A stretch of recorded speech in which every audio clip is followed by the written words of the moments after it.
All right, YouTube says the internet can totally see me now. I know there's not anybody here yet. Let me pause the live playback so that it's not eating up our bandwidth.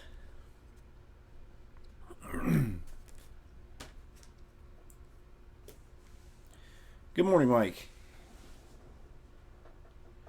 How are you today, sir? Joey. Joey. Good to be back. It's been a tumultuous last week and a half. It's of course, everybody that's been following on Twitter knows about the attack on Joey. But to recap, him and my son were out for a walk. He was on a leash, as he's supposed to be. They were about 2 houses away from getting back to the house on their trip around the block. And there were two pit bulls who were loose and running around in the neighborhood. And they spotted the two of them walking up the sidewalk, and they charged them. And all living creatures have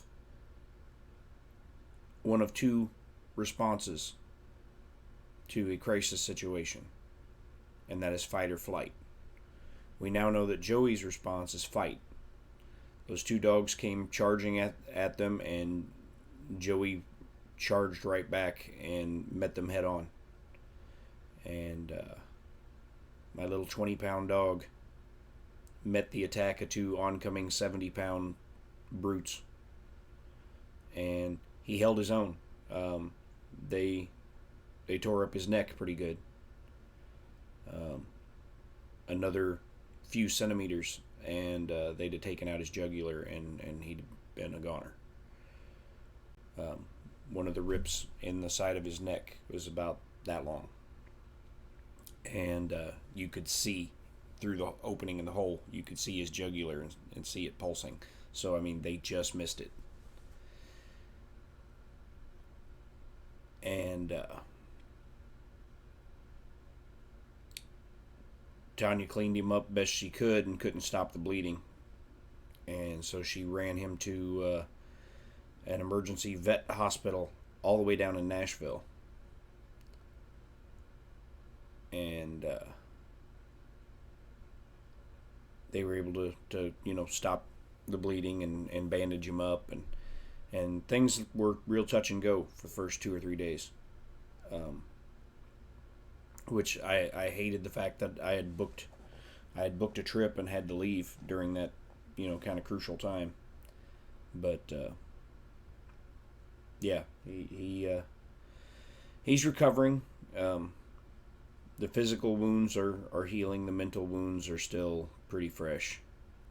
He's not acting like Joey right now. So we're hoping when the physical wounds heal that the mental wounds will start to come along as well.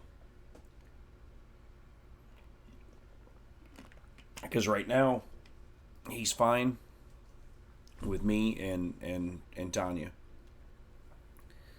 And he's getting better with the boy.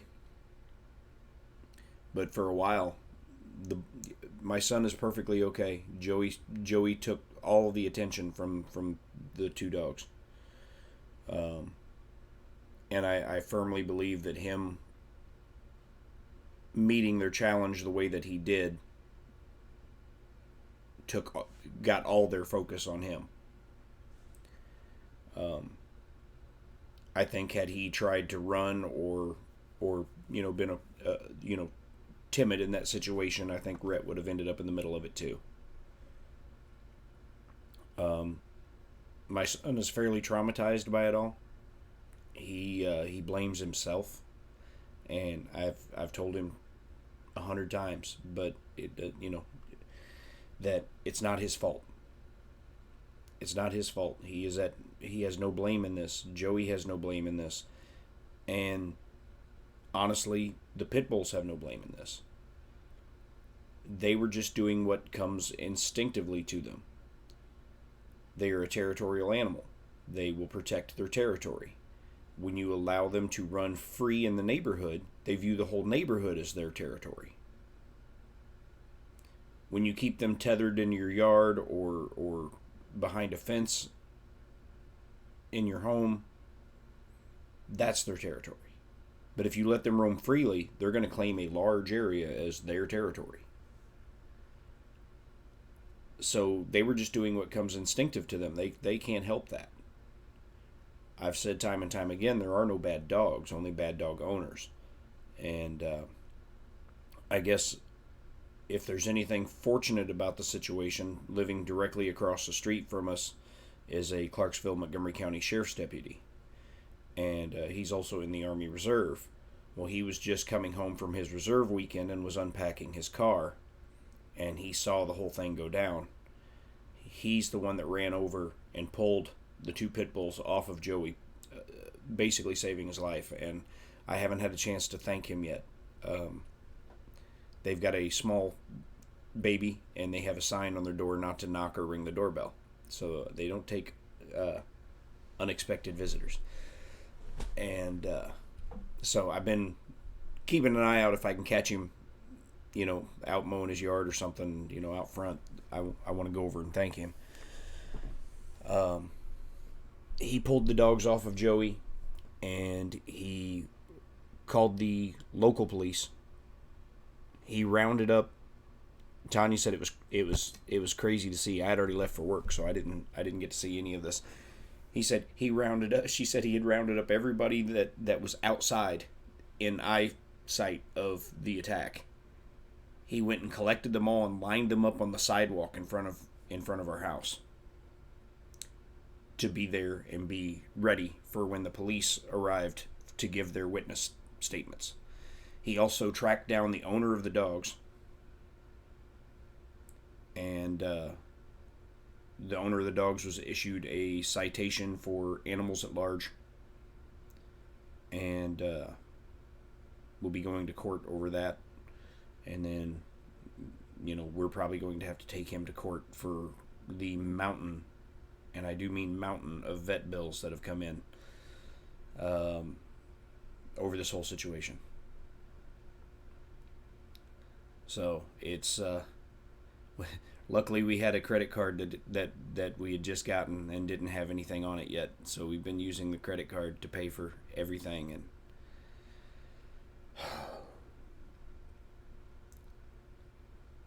and it's not over yet. He goes back on Thursday to get his stitches removed, and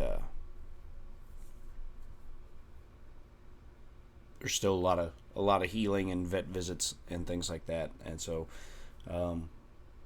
we don't know, if the guy's going to offer up to just take care of this stuff and do the right thing because it is his responsibility, or if we're going to have to sue him over it.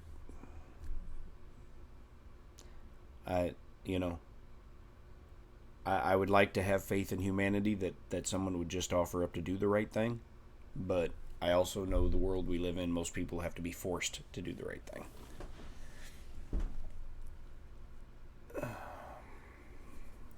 So, we'll see.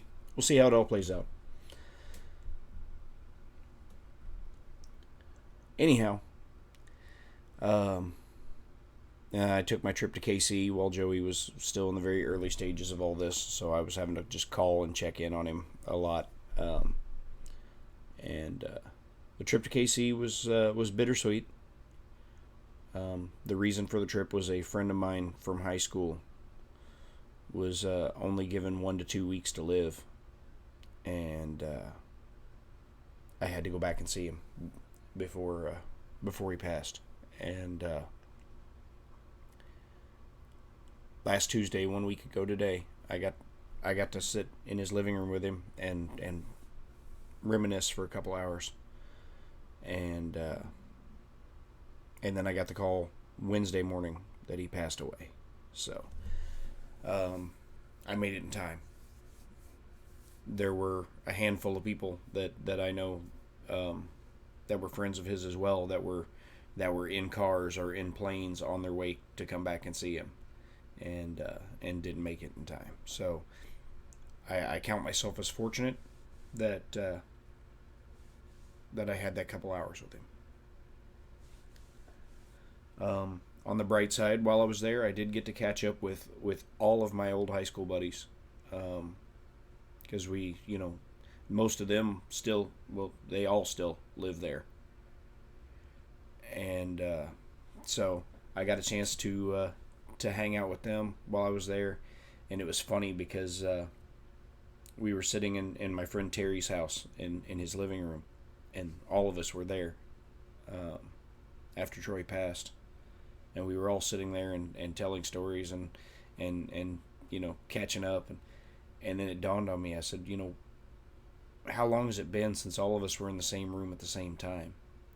I'd seen a couple of them scattered throughout the years for brief periods, but this was the first time that the whole crew had been in the same room at the same time in 17 years, over 17 years. So,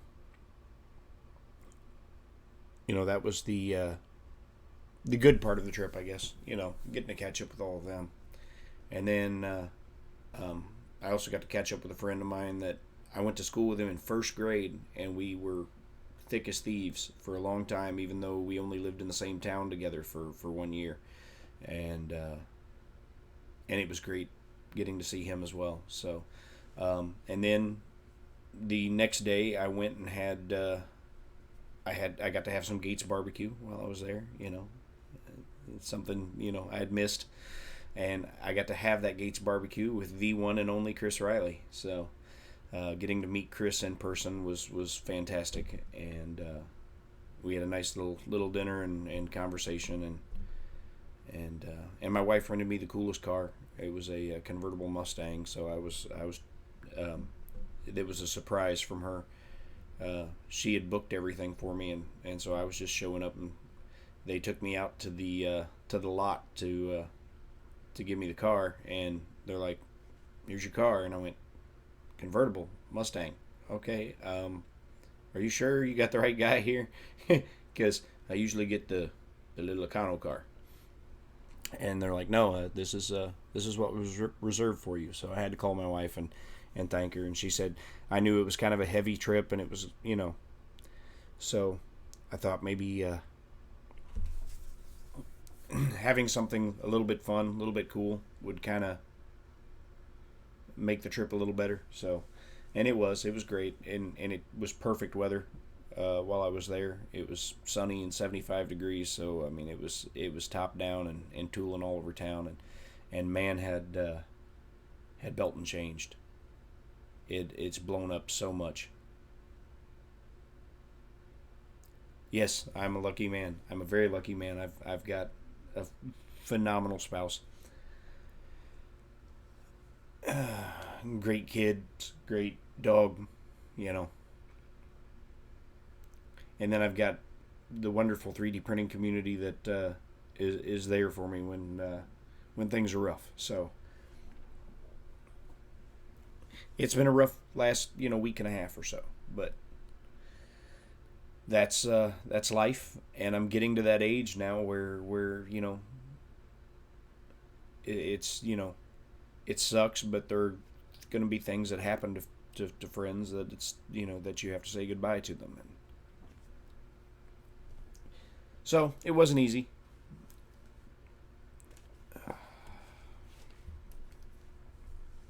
And I'm a guy that wears my emotions on my sleeve, so I'm I apologize if I'm welling up a little bit.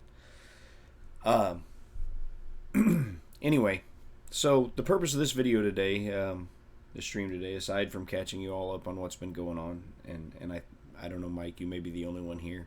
I guess I don't stream often enough anymore that people are losing interest. Was I was going to kind of go over my process for when I start a new model, a new design, and how I go about scaling it. Everything that I make is based off of something real.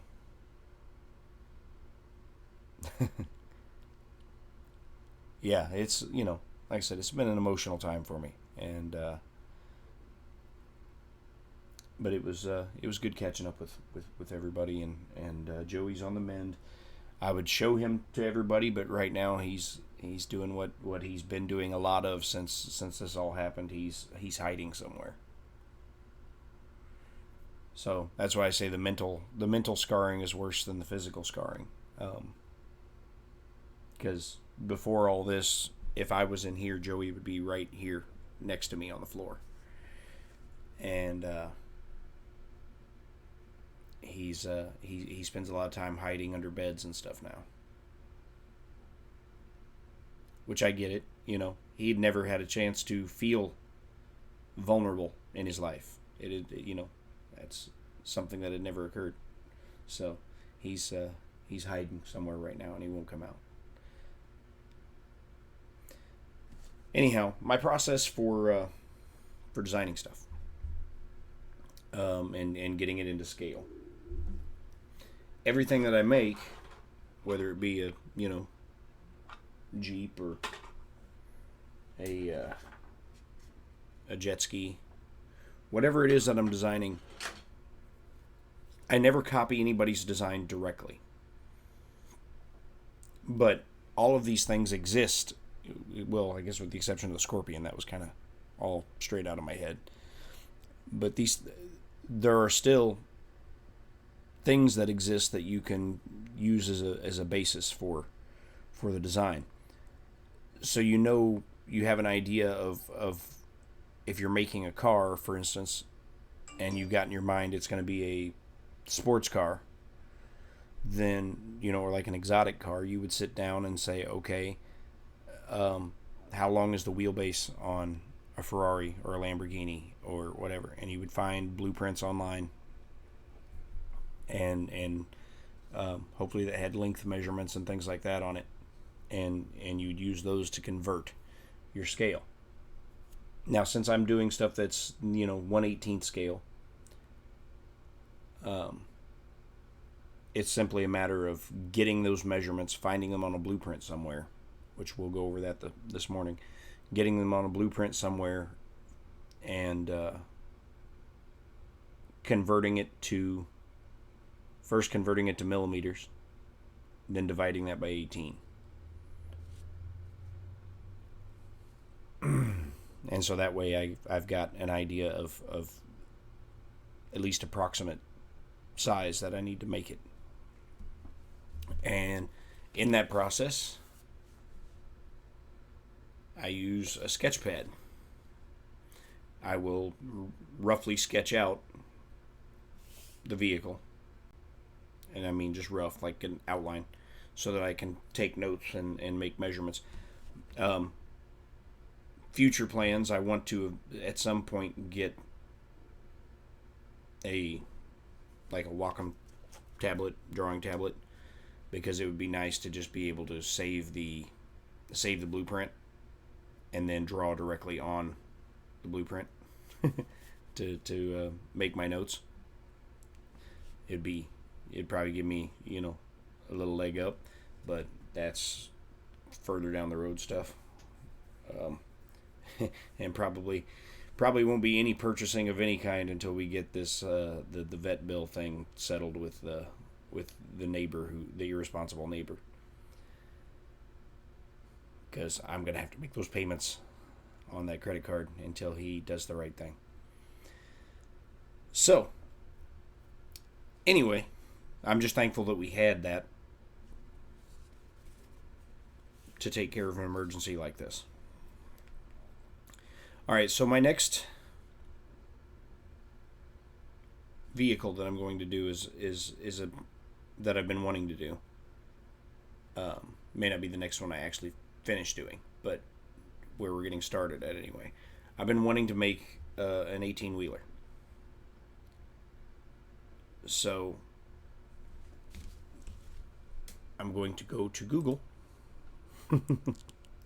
and look for blueprints for an 18-wheeler.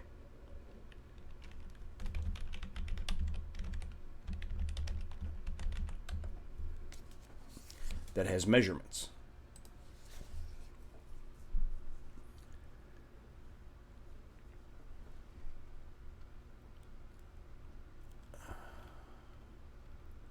And I may have to get specific and find a brand to look at, because just typing in 18-wheeler blueprints is giving me almost nothing.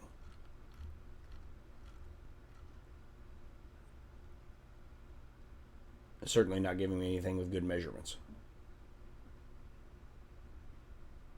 All right. So Mike, are you still the only one here? I don't have the dashboard up to see if there are anybody else watching. I guess there's not.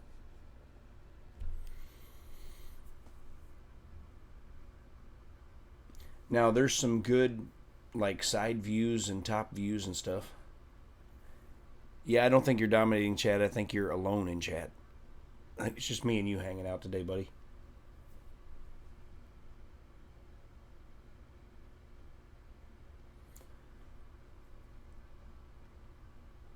Yeah, there are some good things that give me like top views and side views and things like that of trucks, but nothing with measurements, and I need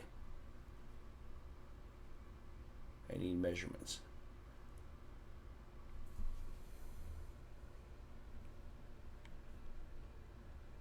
So I'll continue to look for that. Let's see.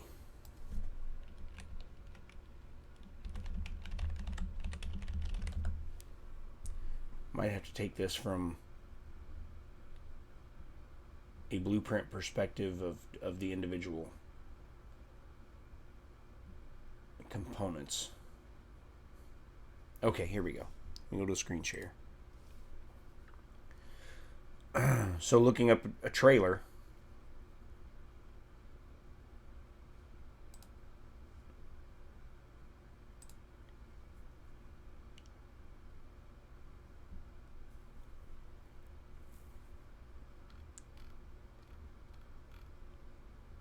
well, that gives me length and width and all that. There was a blueprint on here somewhere.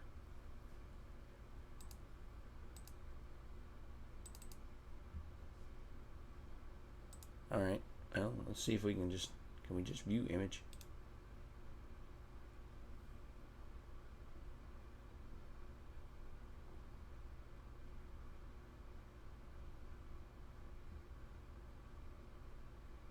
View image. There we go. Okay. So, yeah, I may have to take this from an individual item perspective like this. So I may have to actually see if I can find dimensions on the tires and all that separately as well. But here it lets us know it's a 295/75R 22.5 tire. So I can get dimensions off that fairly easy. But see, so we'll get important information here, like how far back the pin will need to be on the trailer, where the jack stand goes, the length of the trailer, the height of the trailer.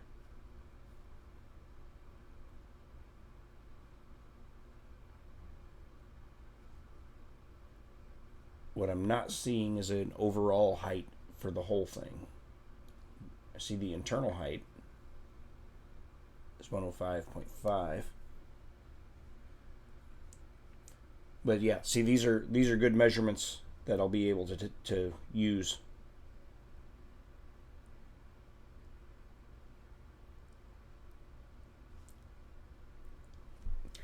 So like a 53-foot box, I would then go here, 53 feet to millimeters is 16,154 millimeters. So 54.4. We're going to fudge the scale a little bit and go 16,155. So 16,155 divided by 18.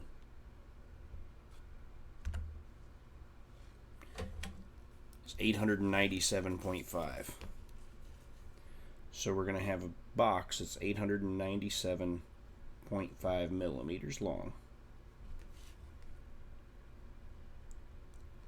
So see, this stuff isn't real exciting, but this is the process I go through, which is why I say if I had like a graphic tablet, I would just save this image, and then I could open it up in the graphic using the graphic tablet, and I could just start marking it up and write above the 53 foot. I'd write 897.5 millimeters. This doesn't give a width, does it? No, it doesn't. I have to find that elsewhere.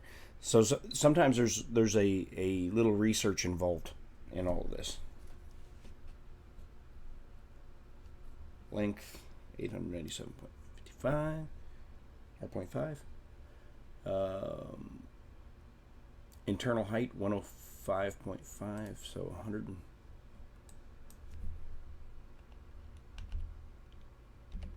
106 inches. And also, when you're scaling stuff for figures, if you need to fudge any numbers in any direction, always round up.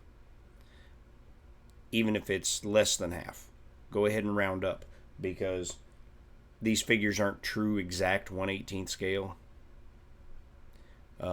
In fact, they seem to fit better most of the time in 1/16 scale stuff. Because if you take a 1/18 scale action figure of G.I. Joe and you try to put him in a like die-cast 1/18 scale car, unless it's a convertible, you're not getting him in there. 106 inches, 2 millimeters.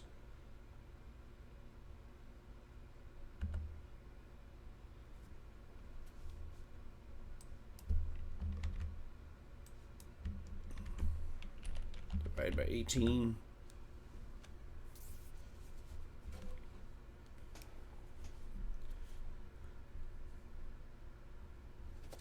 That's not my pencil.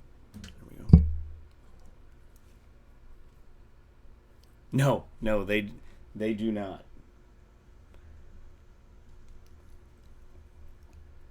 So box height, we're just going to say is 150 millimeters. So our box height's going to be 150 millimeters. The length is going to be 897.5. I may round that up to 900 as I do this.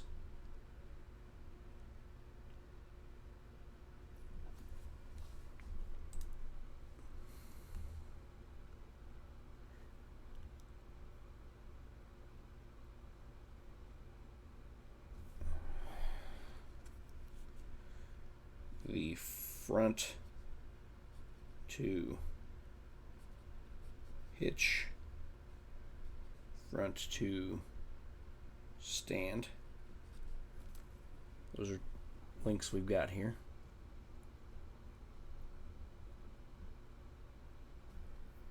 And then rear to axle.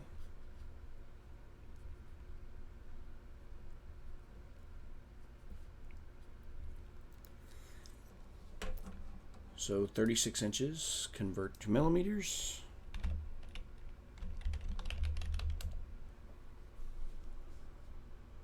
Take that number, divide by 18.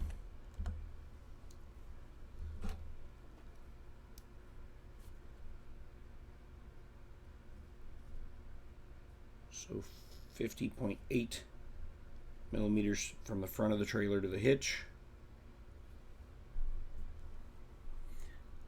Good morning, Mike. We have two mics.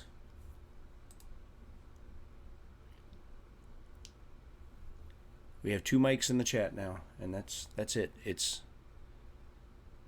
Ricky and the mics today.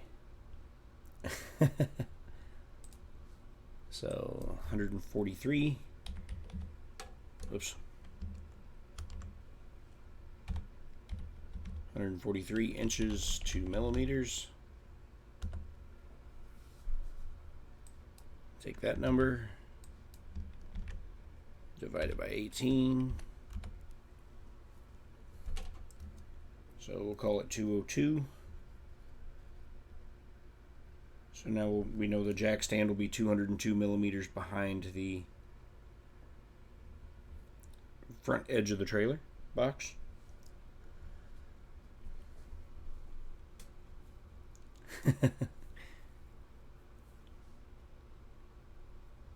And then the rear to axle center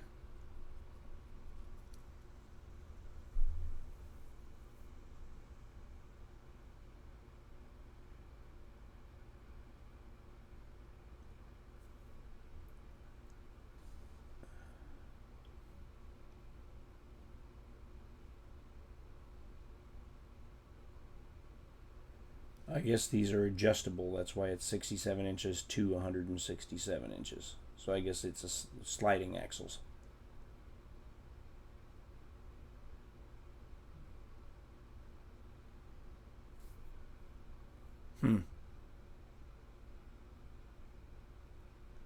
So I guess we can leave that number alone. And just eyeball it, it'll be fine.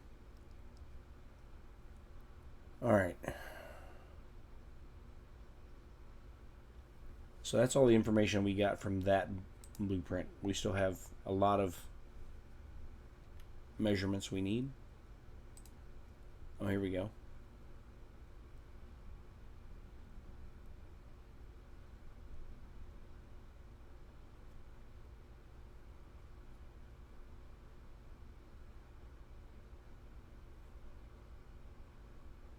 So we have 102.36. Let's just go ahead and round that up to 102.5. Width 102.5. Inches to millimeters.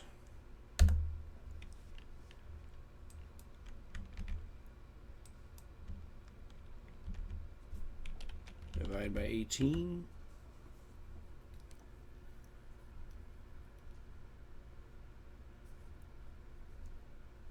Box width is 145 millimeters.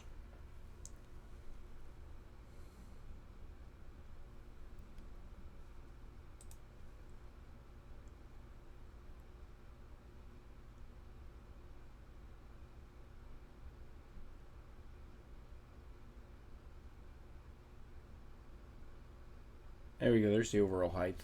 13 feet 6 inches.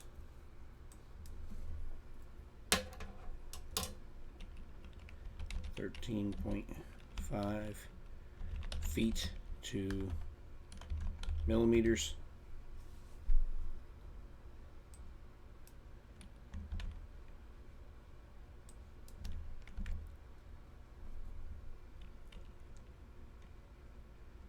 Divided by 18.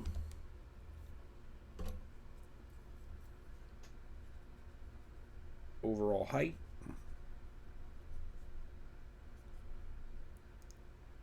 228.6.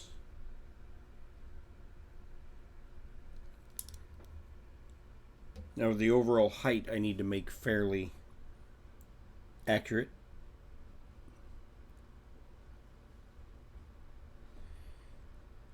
Because whenever I eventually get into making buildings, and that's a plan in the future as well, I want to be able to make dock doors, and they need to be a universal thing. 48 inches to millimeters.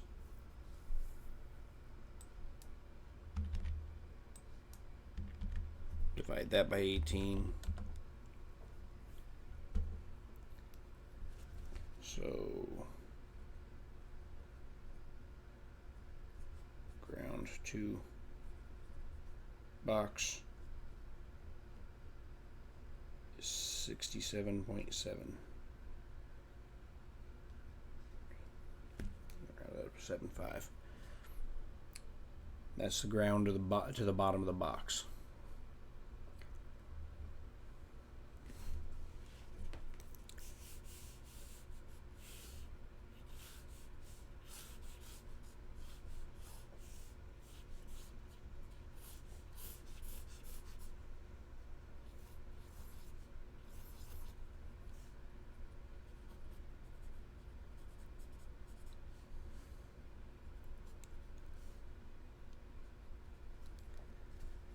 Okay. So yeah, on here I've been taking all my measurements here, and now I'm sketching out the rough shape of the trailer to apply those to. This is the step, the sketch, having to actually sketch out the actual trailer is the step I would get to skip when I get a graphics tablet. Let's go ahead and round that up to 900 millimeters.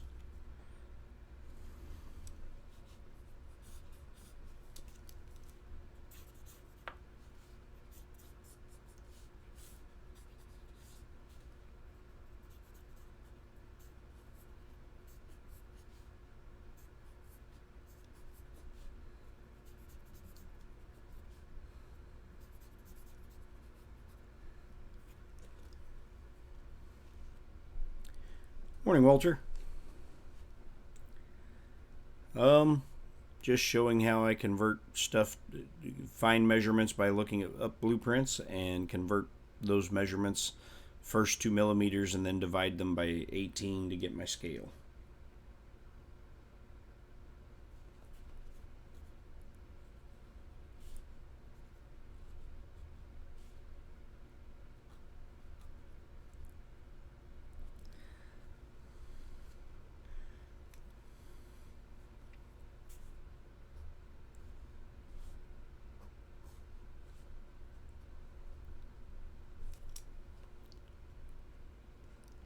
Morning, Roy. Thank you. He's around here somewhere, but ever since the attack, he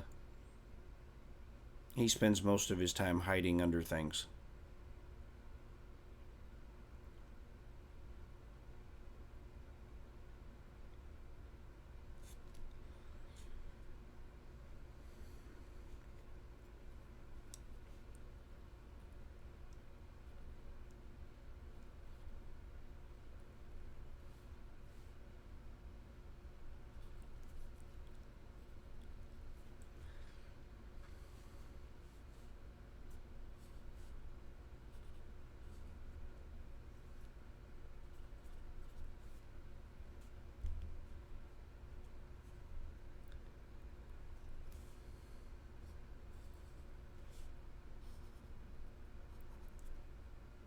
Overall height was 228.6.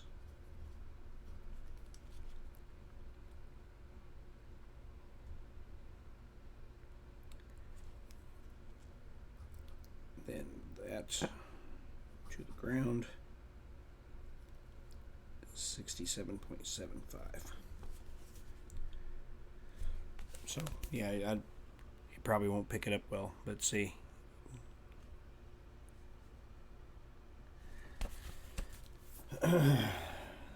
This is my process. And I'm sure there's better ways to do it. Let me see if I can scrounge Joey up for you guys real quick. Like I said, he's around here somewhere.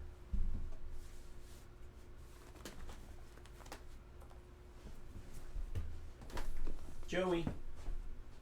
Joey. Joey.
you there? Come on.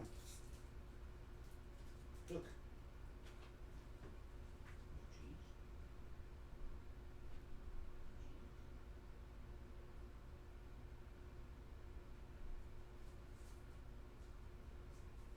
Come here. You guys want cheese? Come on.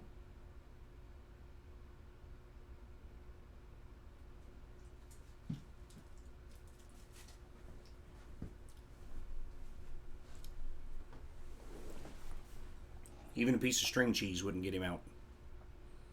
He loves string cheese. Joey. Yeah, he's going to eat all the cheese.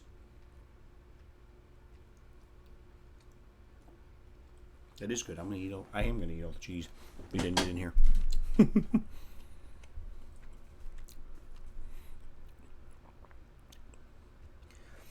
All right. So we found all the crucial measurements for the trailer box itself. Oh, there he is. Come here. Piece of cheese.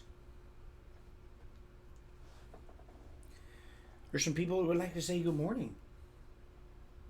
There are.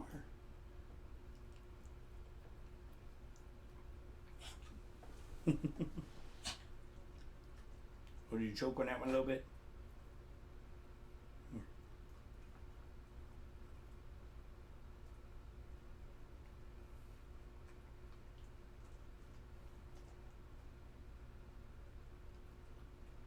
That's a good boy. Oh, you're going to sit? That's a good boy. Usually when he gets treats, before all this happened, we would make him sit before he would get a treat.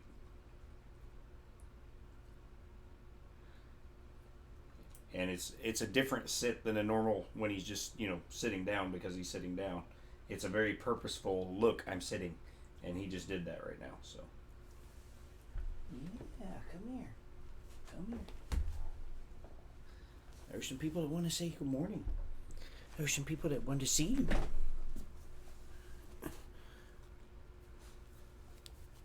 So, as you can see, he's all bandaged up here. They ripped out his neck pretty good. He has a bunch of stitches in there. The stitches come out on Thursday. Say, stitches come out on Thursday. He said, I'm tired of this wrap. Full screen. We're going to full screen Joey. Here we go. There we go. There's full screen Joey. Yeah. My little hero dog. Who is a hero? Who is?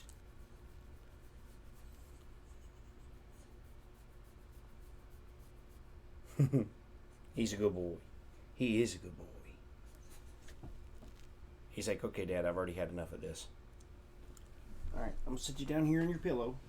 Maybe you'll stay in here with me and lay on your pillow.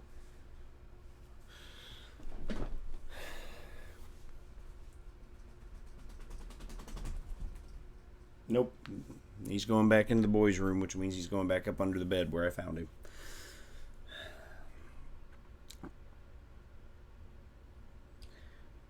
Yeah, those who saw the pictures of the early thing, it was rough. The first 2 or 3 days, we weren't sure he was going to make it.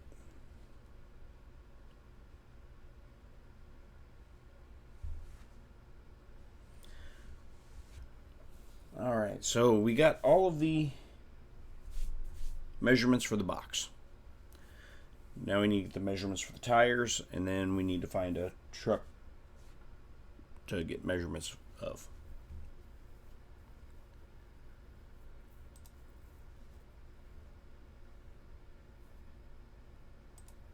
What size the tire was that? 295, 75, 295, 75, 22 and a half. 295, 75, R 22.5. Dimensions.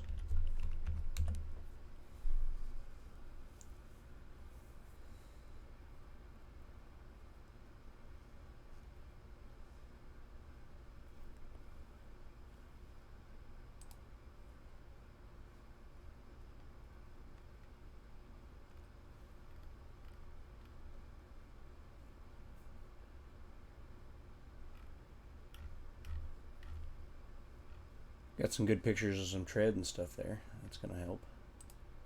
Oops, not chopping. Oh, I'm not trying to buy any.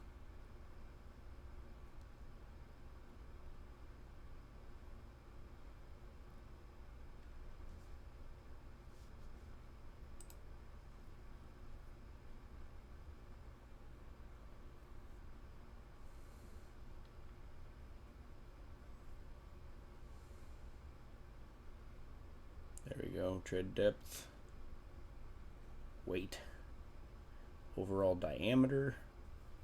Okay, so the overall diameter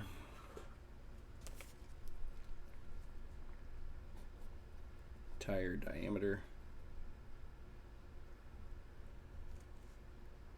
is, call it 41 inches.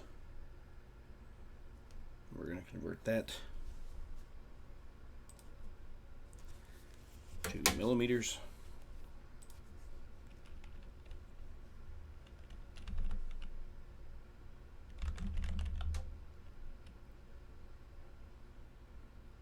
$1,041.4 divided by 18.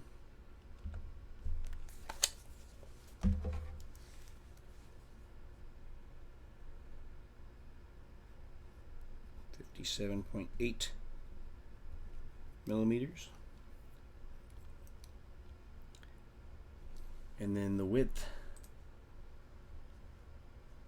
overall width,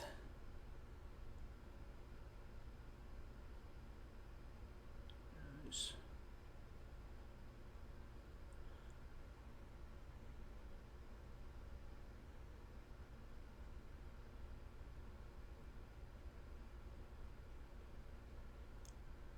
287.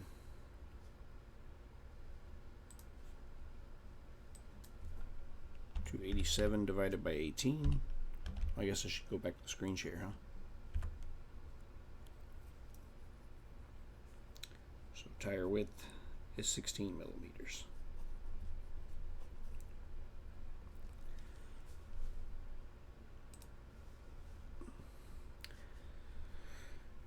All right, the wheel diameter.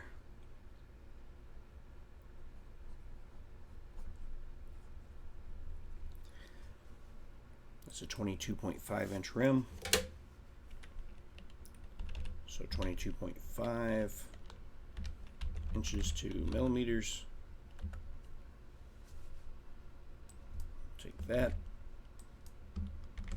and divide it by 18. 31.75. All right, so now we have our tire diameter, our tire width, and our wheel diameter.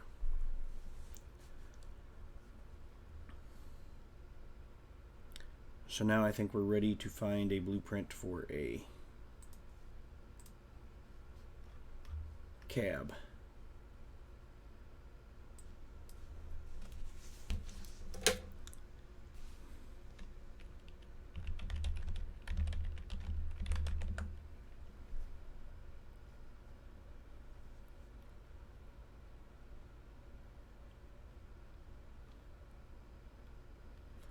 Although just using the info I have now, I could eyeball the rest, really.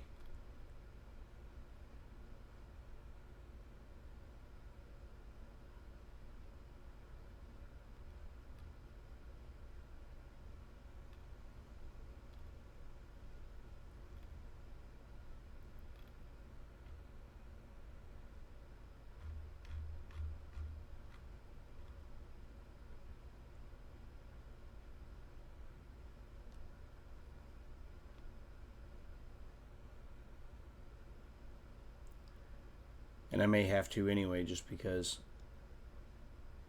I want to make it so that you can,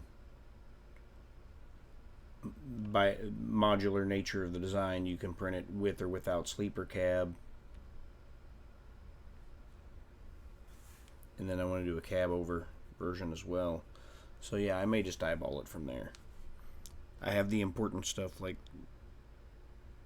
I'll know by this where the hitch goes and where the what size the wheels and tires are, which is a good foundation to start.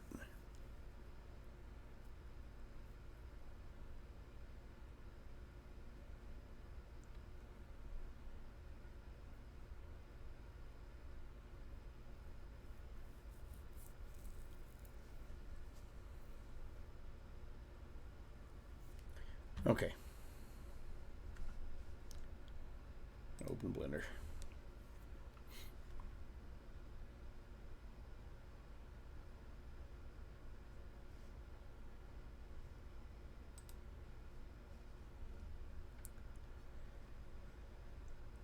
Okay, I'm still not, I haven't used the new one enough to quickly find stuff.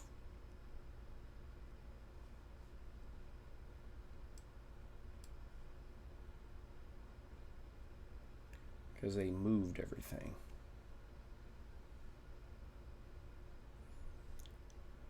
Did I enable measure it at my...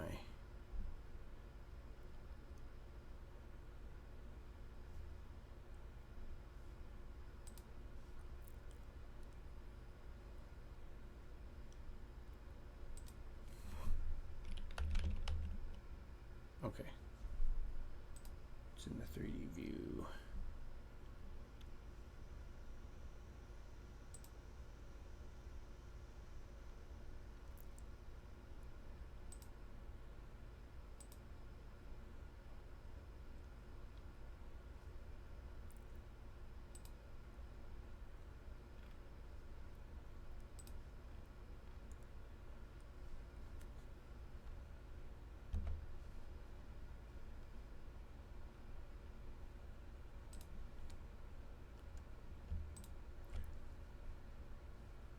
Segment. And we don't want that in meters, we want that in millimeters.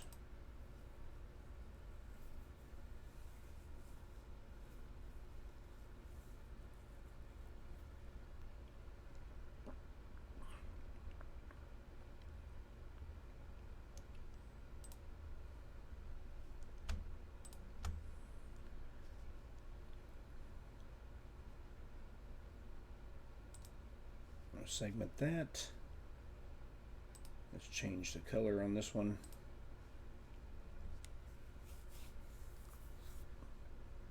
Okay, so you can see the measure it tool allows me to measure the box.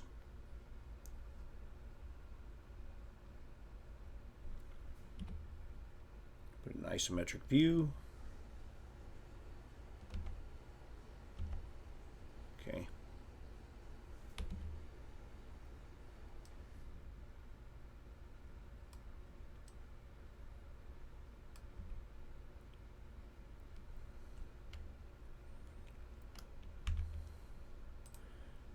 Wireframe view.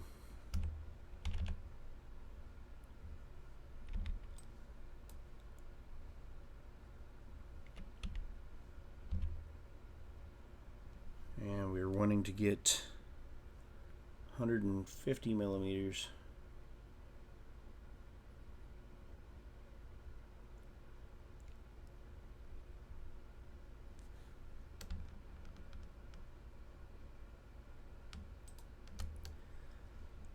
Ballpark.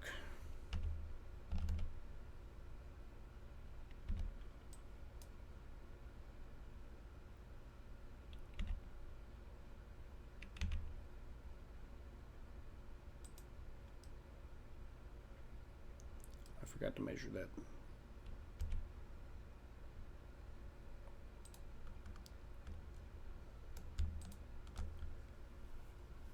So we want to segment that. Let's give that a different color as well.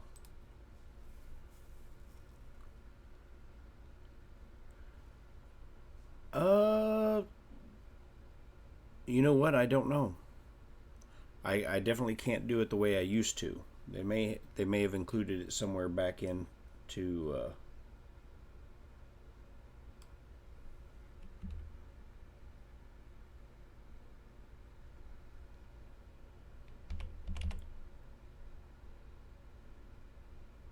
I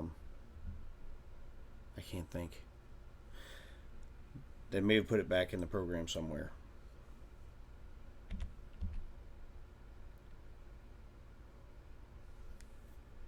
So we want to get 145.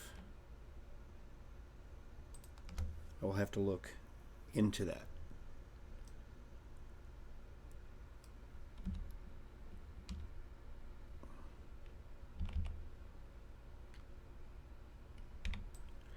And then we want 900.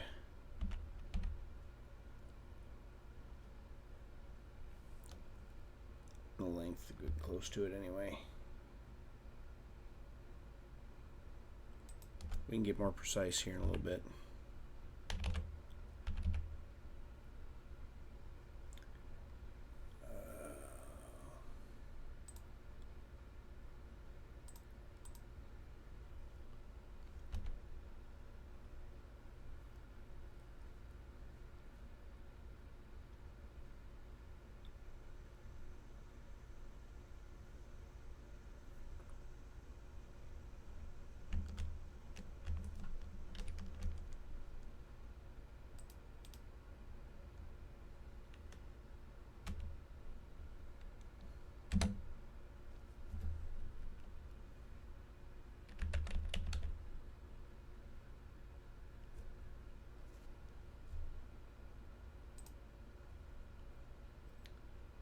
Origin to geometry,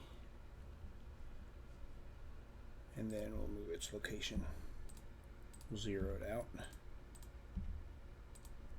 All right.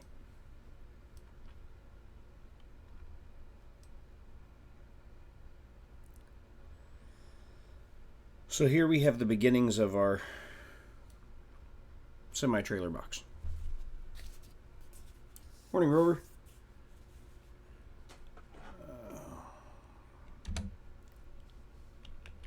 Let's see if screencast keys is on here.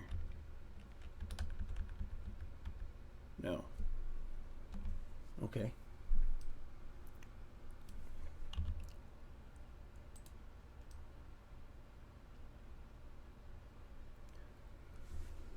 So we can fine tune it a little bit from there. I got my measurements all fairly close.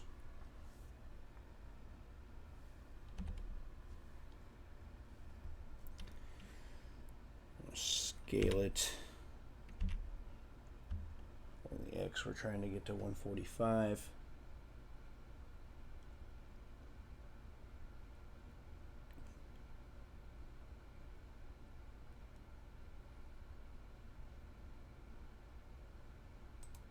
That's as close as we're going to get.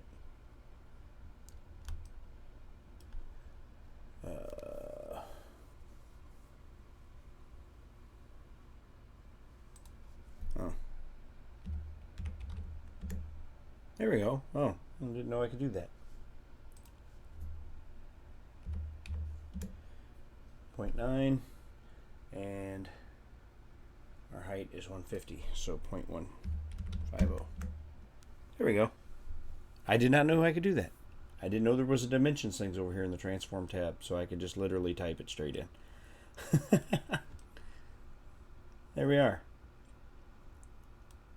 That's going to make life easier. See, I'm learning stuff all the time.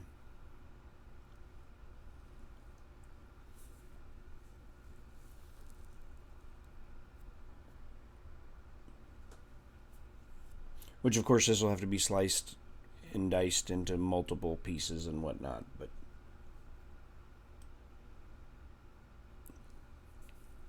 we have our general box.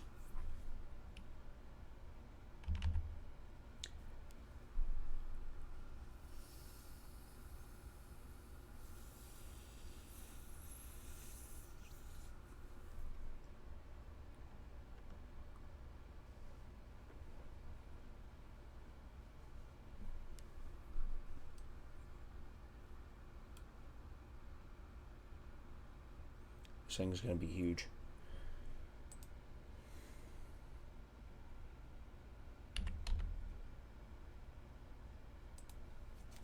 Back and move it up.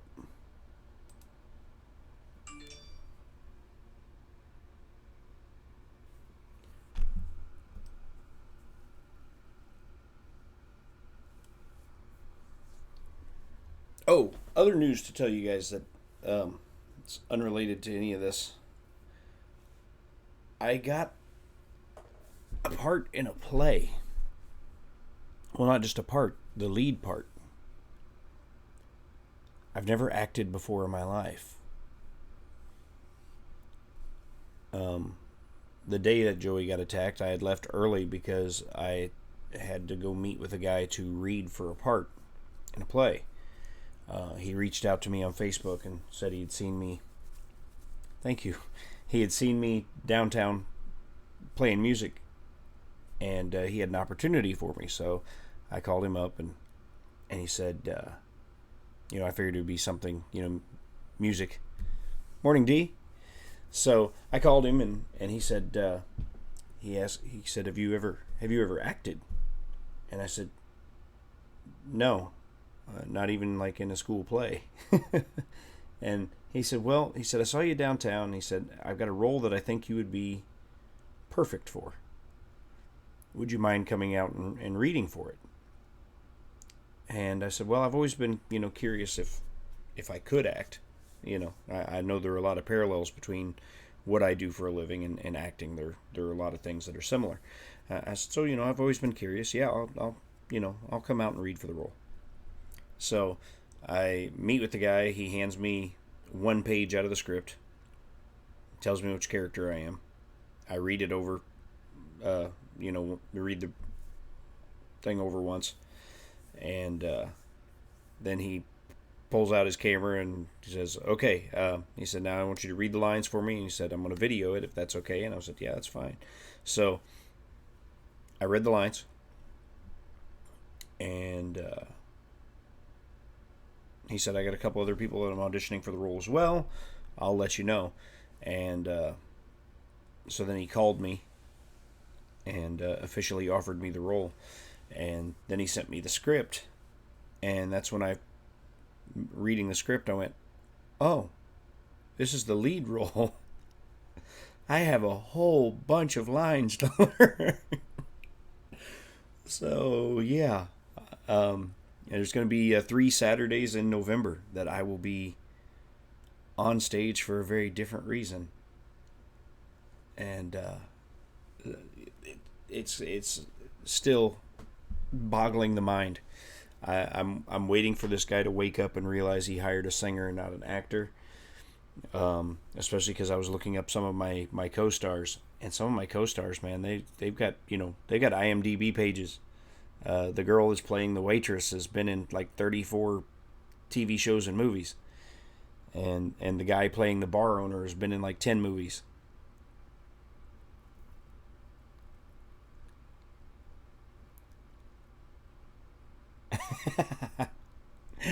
That's funny, D. So I had, I had no, I didn't even hope for getting it, really. I was like, look, I'm going to read this and he's going to pick somebody who has some experience. That's, just the way it goes. But so I'm like, I'm going to be on stage with some people who are experienced, long-time actors.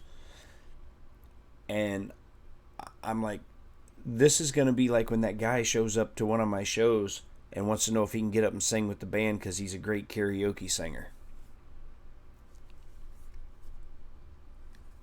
I can sing. Oh, here we go again. So yeah, I'm going to be that guy for these people. Here's this guy that thinks he can act. Oh God, here we go.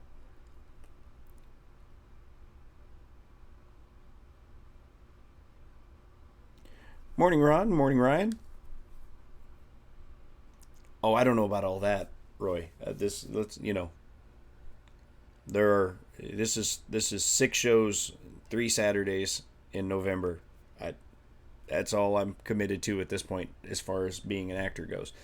But I have been reading the script a lot and doing my best to try to memorize my lines.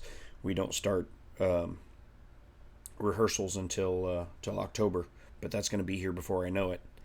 And he would like everybody to be as close to memorized as possible by the time we start rehearsals. There's one roll they're still casting, which is holding things up a little bit. Yeah, so I'm like, I can add actor. Well, not yet, because they could still come to their senses. To my resume: singer, songwriter, actor, 3D modeler and designer, husband and father and all that, grandfather. A lot of words to describe me now.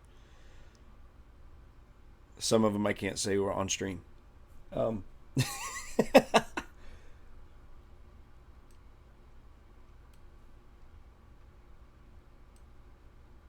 right. What am I doing?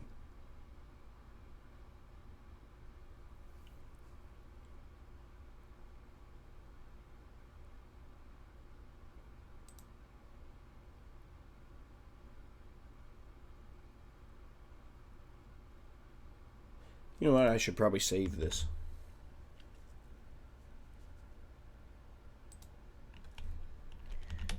Right now. Oh, caps lock's on. Semi.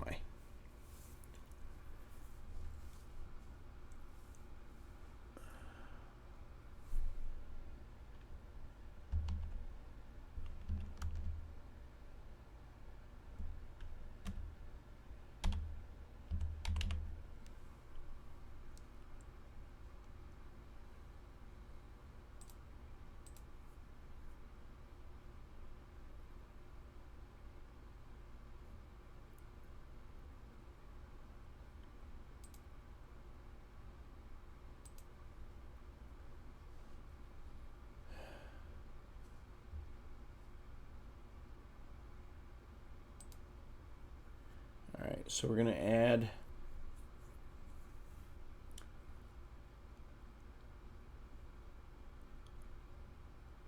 a cylinder.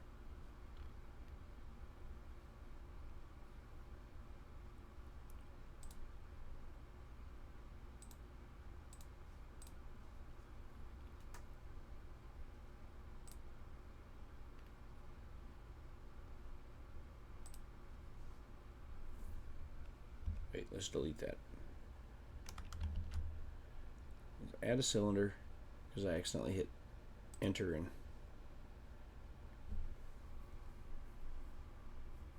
I don't want to hit enter yet.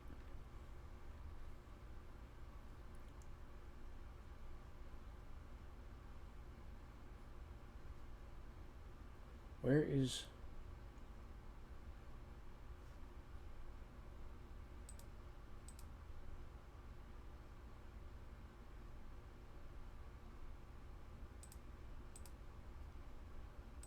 Okay, I don't know where they moved stuff.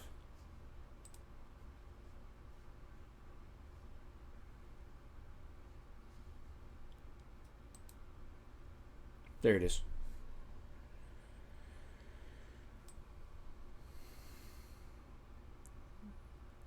Let's go about 50 segments.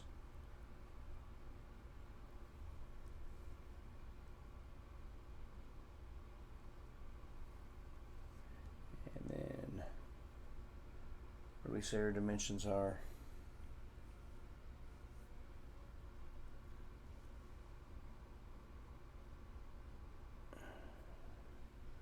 Our depth would be our tire width.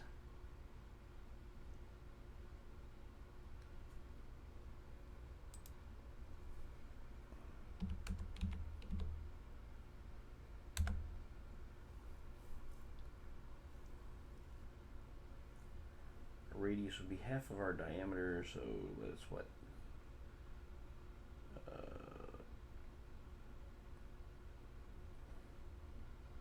Maths is not my friend today.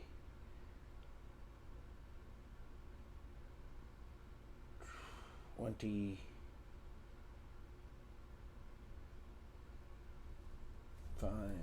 60 28.5 28.9. radius will be 28.9. Morning, Joe.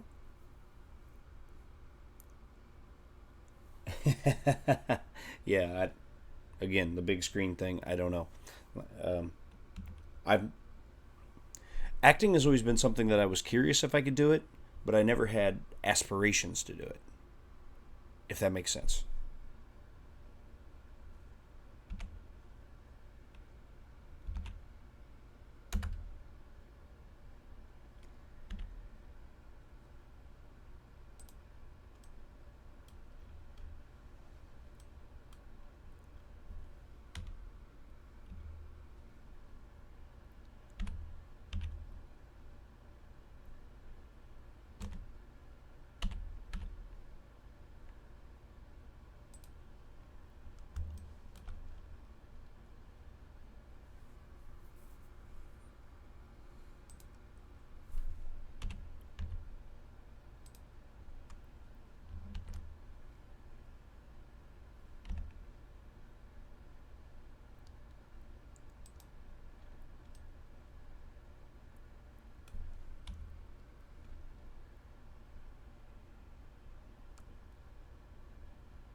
D.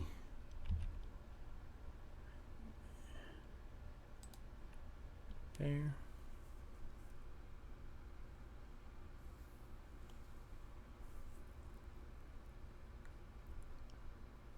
All right, D. I'll be around for a little bit longer anyway. So if you come back, Brian. Good morning, sir.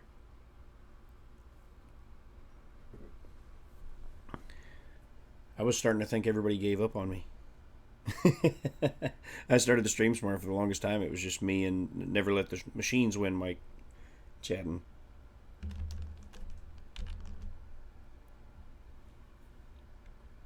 Hey, Don. Set origin to 3D cursor.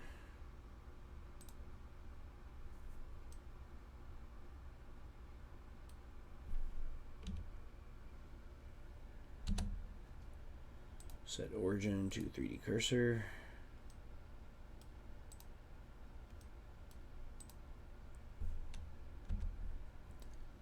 Set origin to 3D cursor. Set origin to 3D cursor.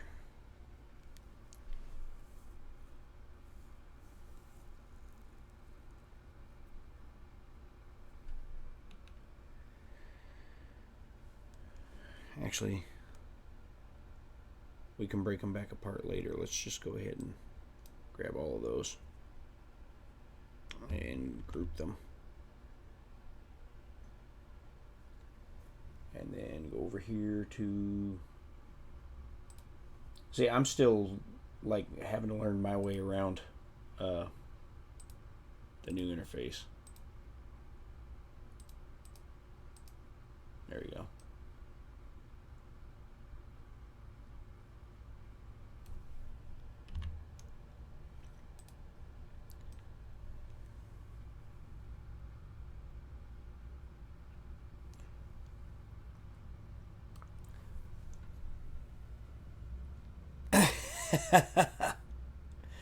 Oh, Brian, you're too much with the puns, man. That's great. I love it.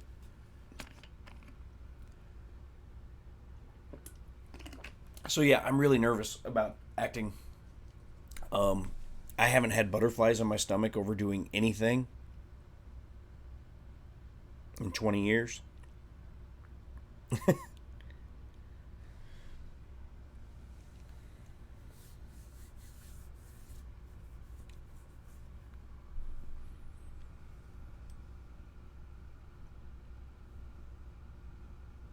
So it's kind of crazy for me to think about, really.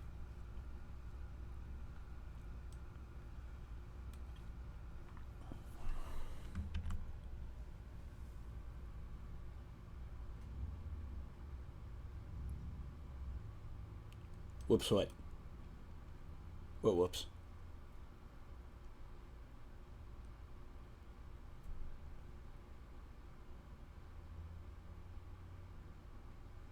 Stream died? Anybody else? We having stream problems?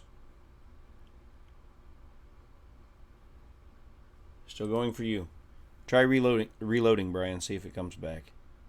Sometimes YouTube gets squirrely. Okay.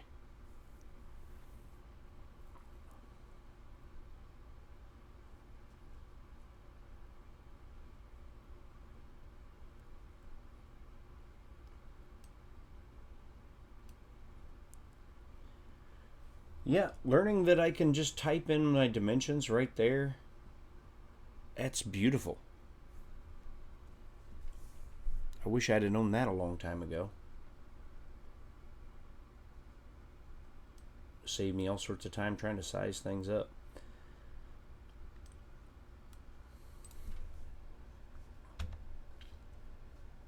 I want face select on. Select that face. I want to delete just the face.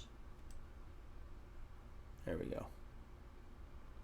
So we can do a Solidify modifier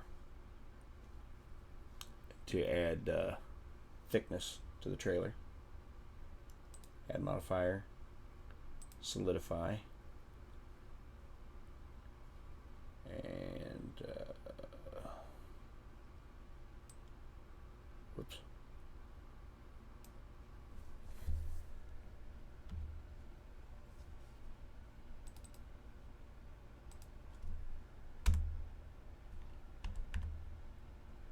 It's too thick.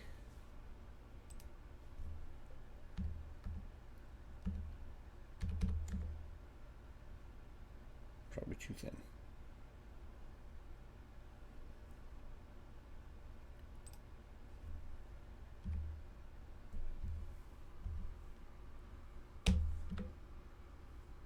We'll start there.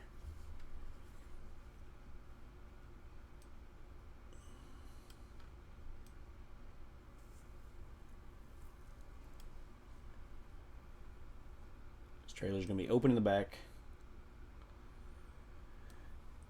Then we can make mounting points to make it a reefer to do the refrigeration unit on the front, and we'll add some texture to the sides and the floor and stuff as we go along. This is going to have to be broke up into multiple pieces and all those connection points figured out. So probably using some more of the snap connectors like I used on the Rip Ranger. Which I only know of one person who purchased the Stars and Stripes edition of the Rip Ranger. I said I was going to leave it up for only a limited time, and so far it's still up. I may take it down eventually. Because it was kind of meant to be a 4th of July thing, and then I got busy doing so many crazy things. And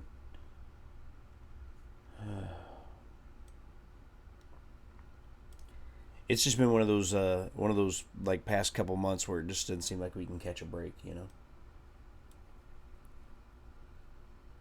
Morning, Michael. That's another Mike who's visited today. We've had Never Let the Machines Win Mike. We've had Red Light Mike. Now we've got Michael Castle, or Cassell. Sorry, I know you told me how to say it one time, and Cassell.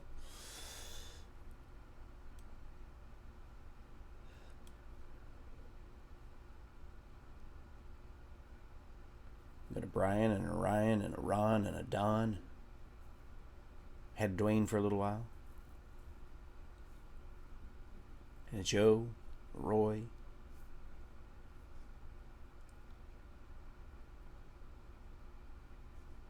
There have been lots of mics today. Mic check 1, 2, 3. Because we have 3 mics.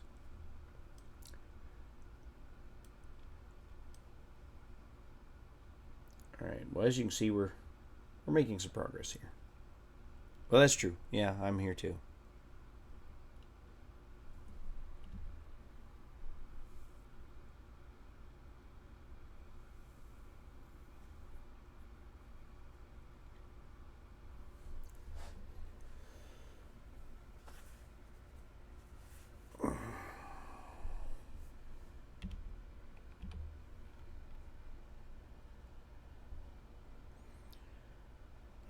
So we'll go back to wireframe view.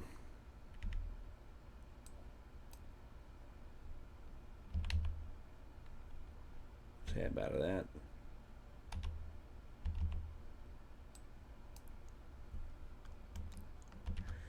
D. Y. We'll accurately space this out here in a little bit.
And I may even be able to bring in and use some components from, from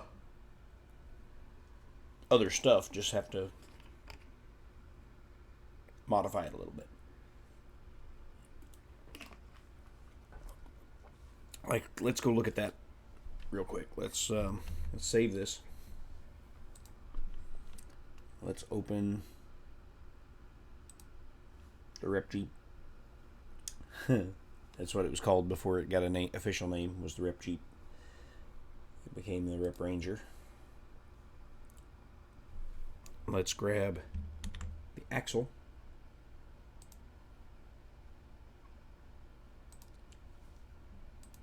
Let's go back here. Oh my.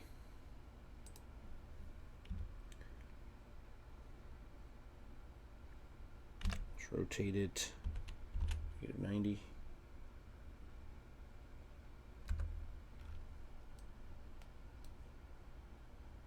Actually, no. Let's rotate it 180. There we go.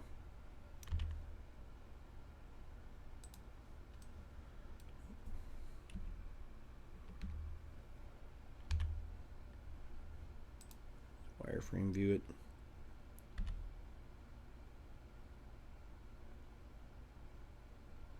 Approximate it right there. Solid view.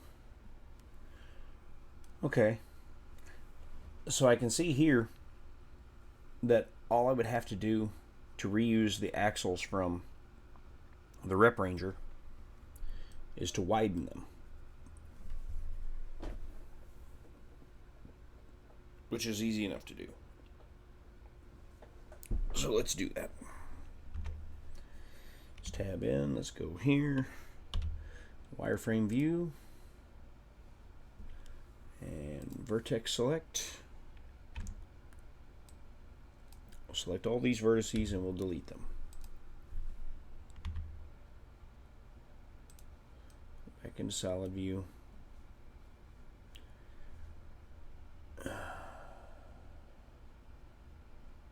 Add a mirror modifier. Y. Back into wireframe view. We'll grab. I think I want to keep the position of the snap connectors universal. I think that could lead to some fun and interesting creative things that could be done later. So I'm going to leave the snap connectors where they're at. Move these out along the X.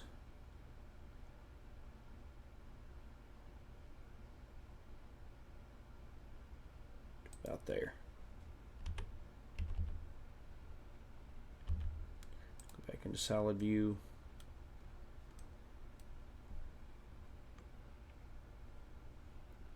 Tab out of edit mode.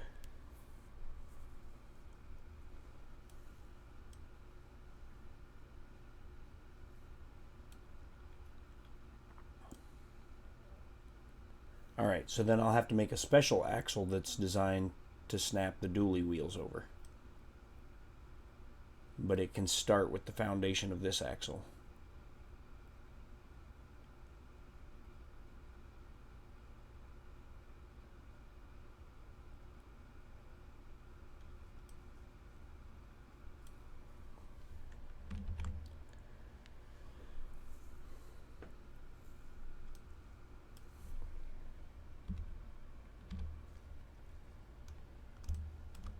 Let's see what that's going to look like. Shift D on the Y. Drag it back here. Just kind of eyeball it for now. Back into wireframe view. Actually, I want solid view for a second. Okay.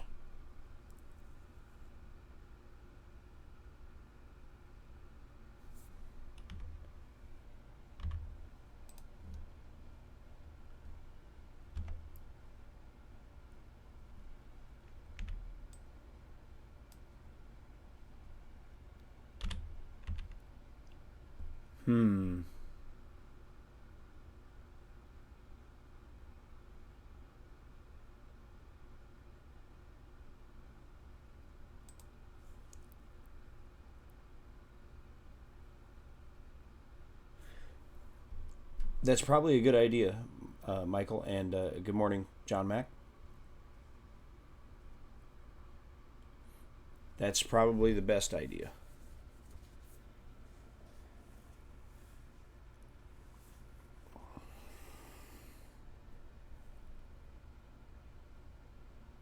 It would make it less troublesome.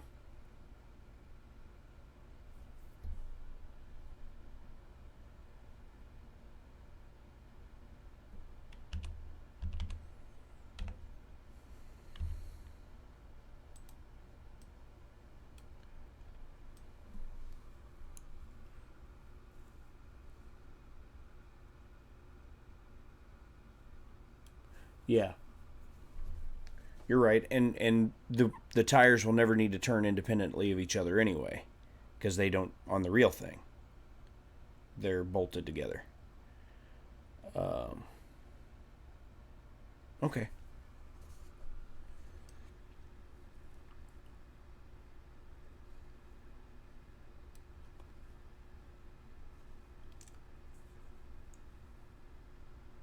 So we still need like a like ladder type frame under the trailer, which the axles will clip to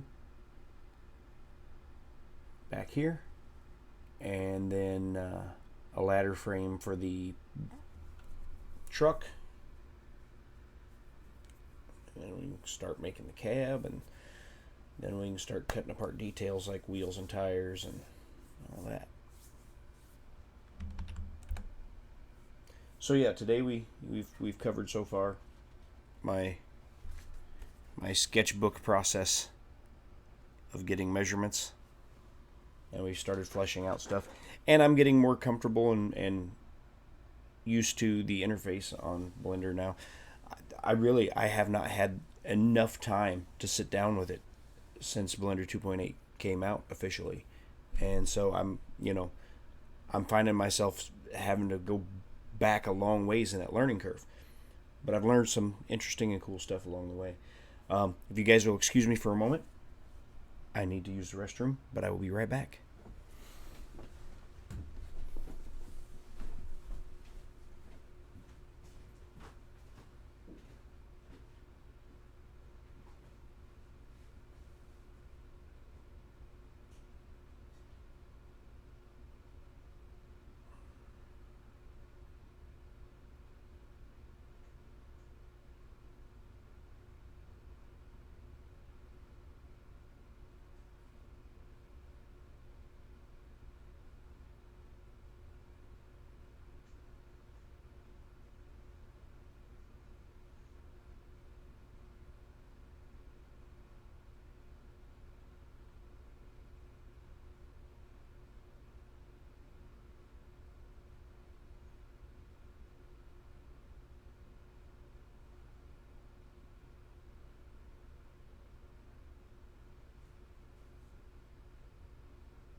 Sorry.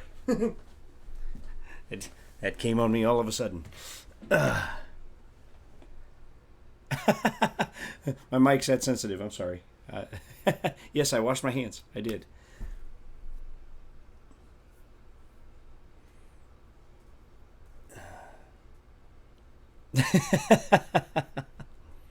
Always wash your hands.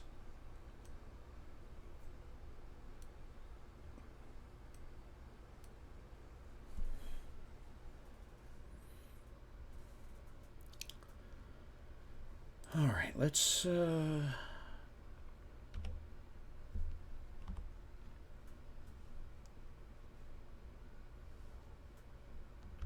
start having some fun.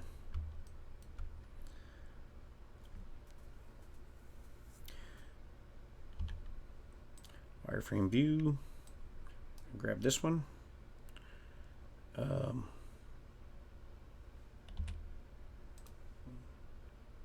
P to isolate the selection. Tab out of that edit mode. Tab back into edit mode with just this one selected. Okay.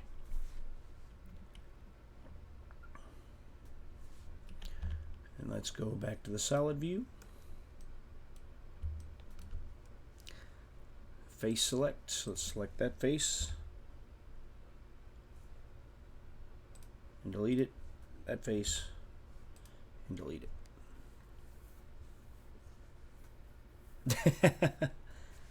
No, I haven't ate breakfast this morning yet, so that was that's why I didn't expect it. All right. Must just be an age thing. I'm getting to that age, you know.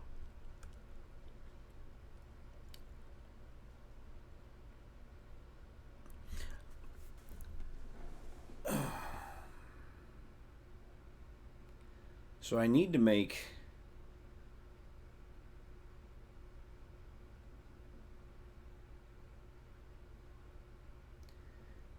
the wheels and tires need to be separate pieces. Although from a toy manufacturer's standpoint, most of the time anymore, they make the wheels and tires one piece and just go with it. I could try something different with these, where the wheel is a piece, and then there's like a snap fit hubcap.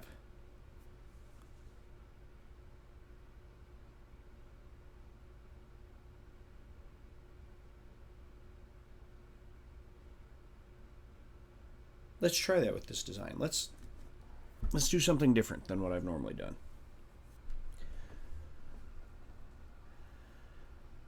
All right.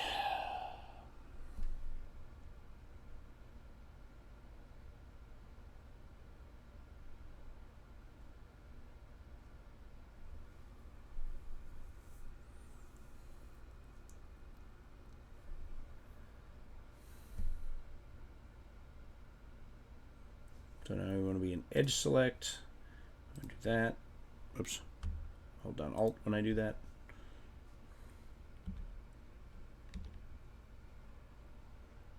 And I want to extrude and scale in. You can see now I don't have my axles lined up.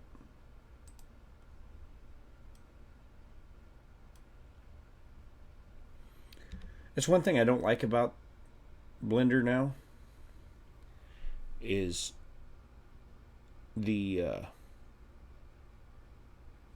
perspective view comes back on at random times that I don't quite understand when I want to keep it an isometric view.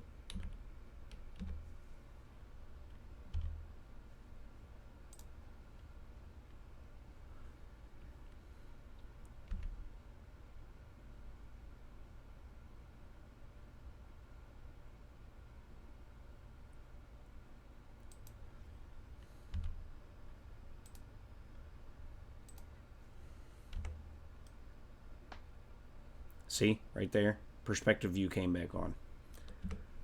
I hit 5 on the number pad again to, so I don't know.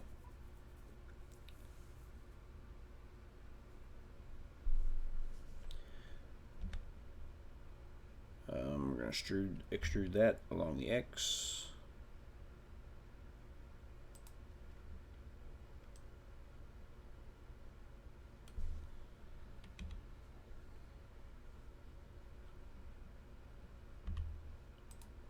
Wireframe mode, back in the vertex select.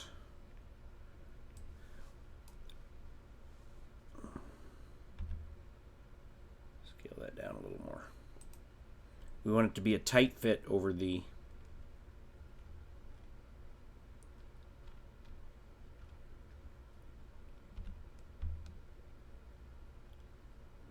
largest part of the axle. But then once you get it clicked all the way in,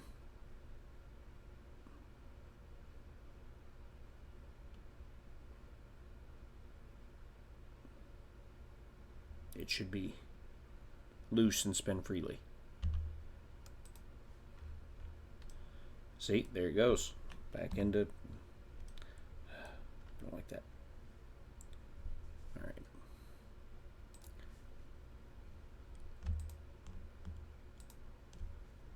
So if there's one thing I would complain to the developers about, it's that.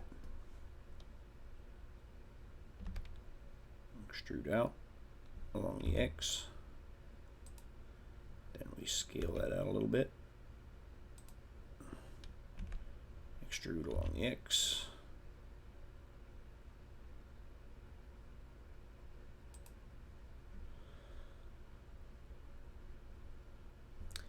And make a face there.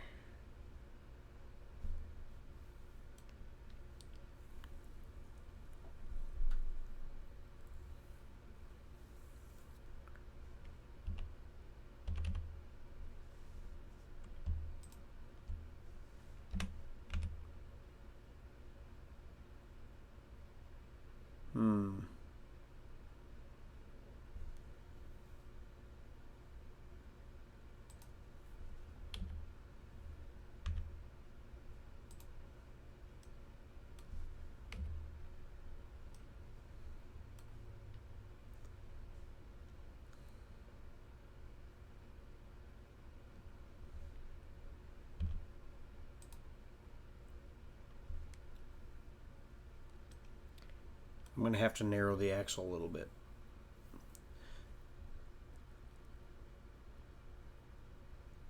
Or widen the tires a little bit, one of the two.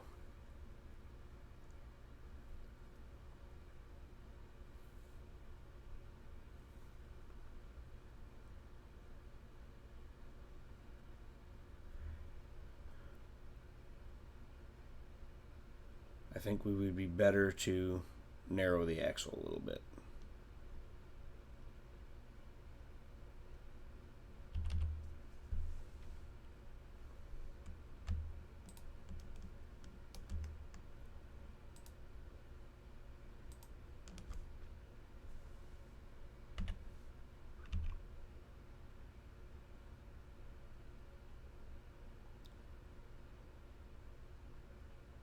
Because we want to leave some space so that I can recess the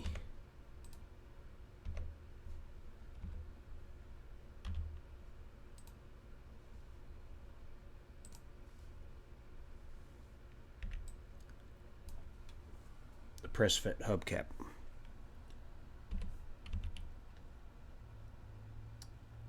So we'll do that. We'll slide that back.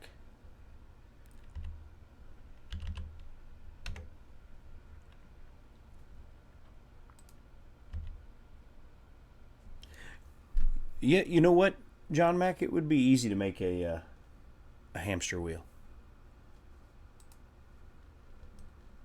But don't get ideas like that planted in my head, because then I'll end up, for development purposes, needing to go get a hamster.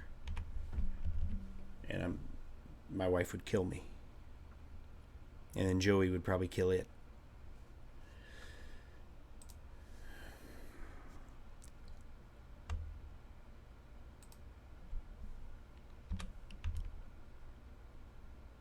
So we'll recess that in a little bit. We may have to adjust the scale on that still.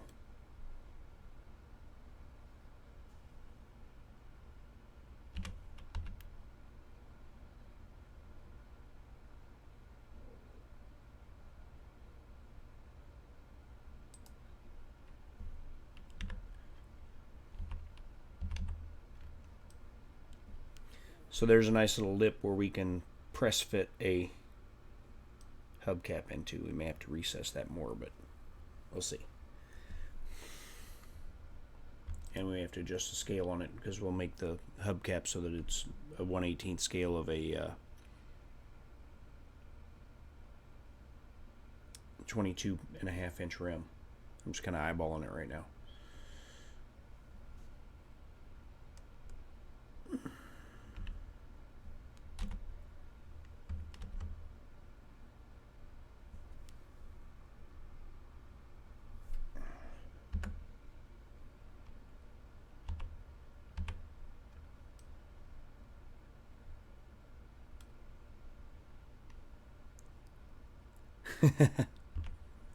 Yeah, you could. And see, that's the beauty of all this stuff. Whatever you guys have in your head, whatever things you can come up with in your imagination, there is no limitation. The only limitation is what you're willing to sit down and learn how to do. Like I said, right now it's me relearning Blender, but I'll get there because I'm gonna put the work in.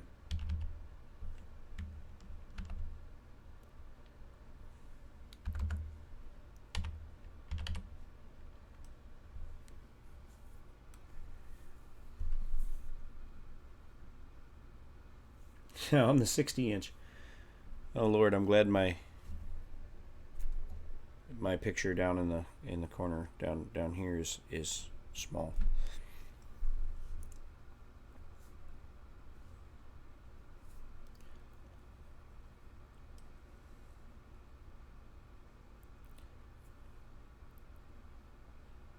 All right, so what we did there, we beveled the edges to round off the tire a little bit.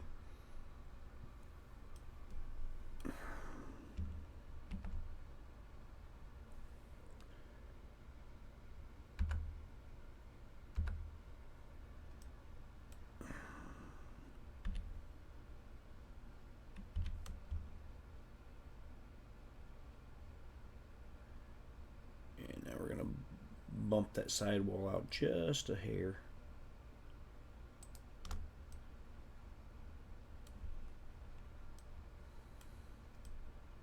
But we'll leave the backside flat so that it'll be easy to print.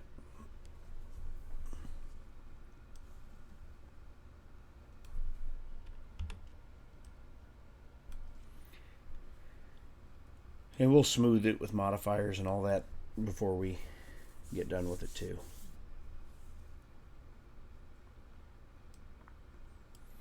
But I mean, right now, even the way it stands, it would be a very boring plain wheel, but you could, you could print that and that would work.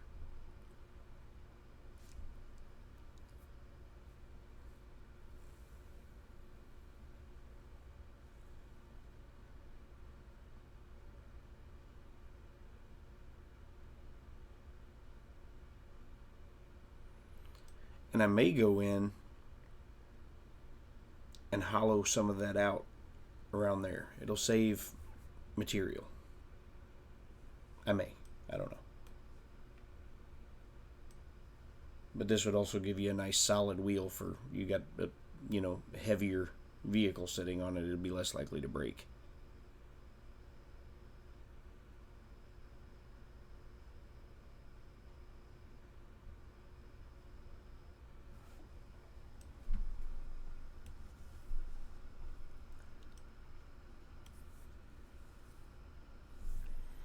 And since these are being designed to be played with by children, I think I'm just going to leave it how it is. The more I think about it. After we put some smoothing modifiers and stuff on there, it should get rid of some of that faceted look.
Should get rid of some of that faceted look.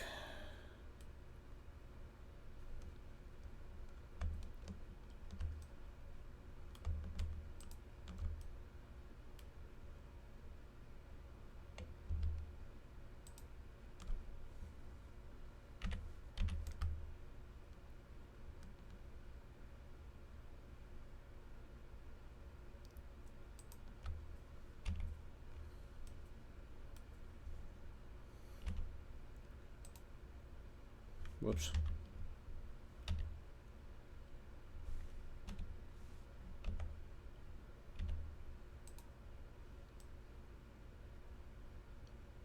Got some funky things going on in it here.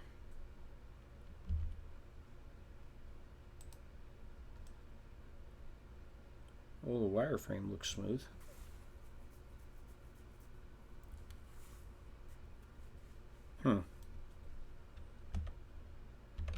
Cross that bridge later, I suppose.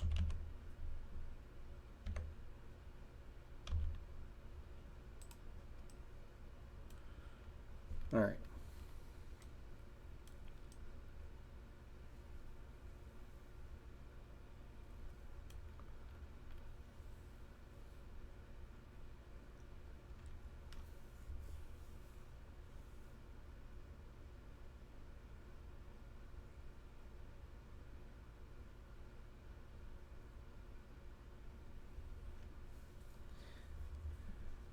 Now the rear wheels will be different because on a dually, if you've ever really paid attention to the dualies, the front wheels on a dually vehicle are the same wheels that are on the back. They're flipped so that the hub juts, the center of the wheel juts outward. Then on the back, the inner one hub juts outward, and then the outer one is just another one of those wheels but flipped the other way, and so you have the deep dish kind of thing going on. So this won't be a situation where I'll just be able to directly copy and paste for the back wheels. The back wheels will have to be a separate thing.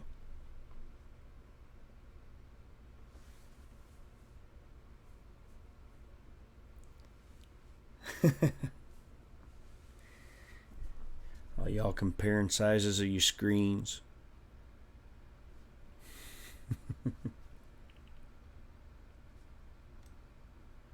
Is that the measure of a man these days, the size of his screen?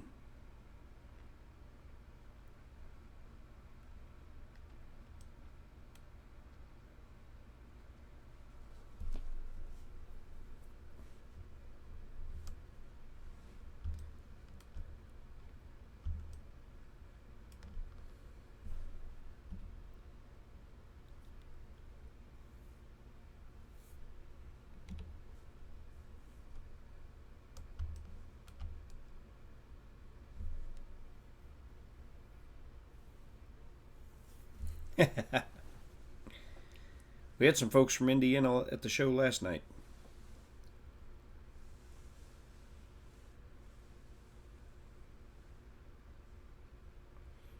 Yeah, I'm using one of my monitors as a television. It also provides me with my sound because it plugs into my video card via HDMI and provides my sound. That's the 19-inch regular HD, not 4K. 19-inch LG here, and then I got a 21-inch Dell monitor that's about 15 years old over here.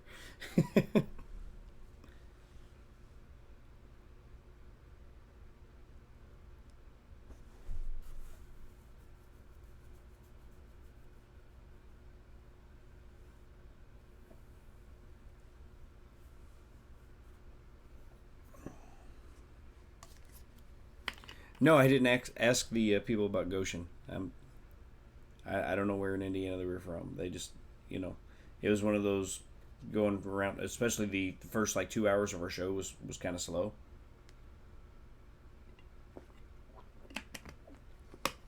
So we talked a lot with the crowd. We had Indiana and we had Illinois and Iowa all in the house, and I was like, where do we get all the I states?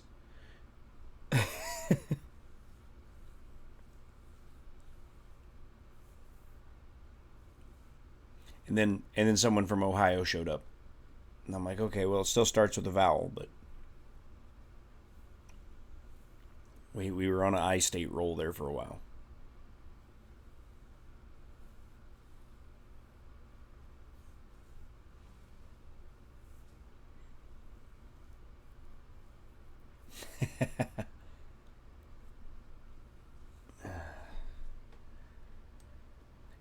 Oh, and then we had a couple ladies from France.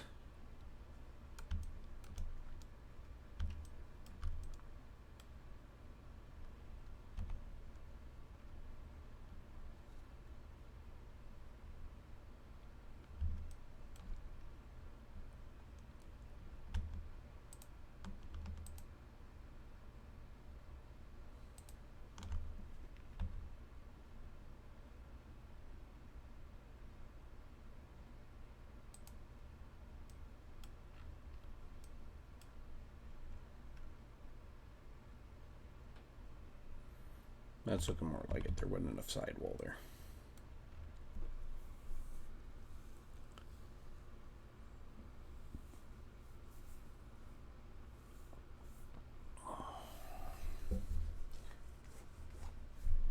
I should just step out real quickly and make my hub blank.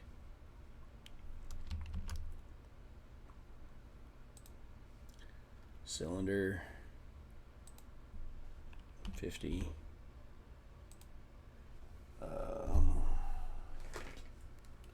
Wheel diameter was 31.75.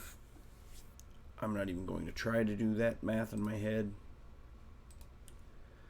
31.75 divided by 2. 15.875. Let's go.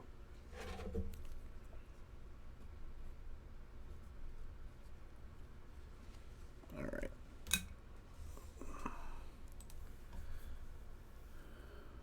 So the radius is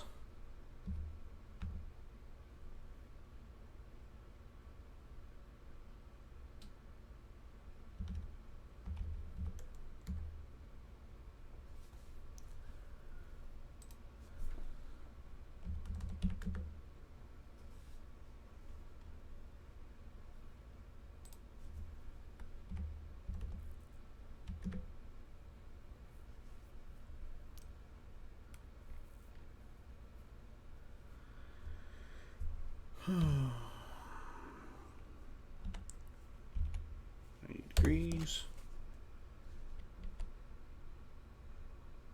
Over here.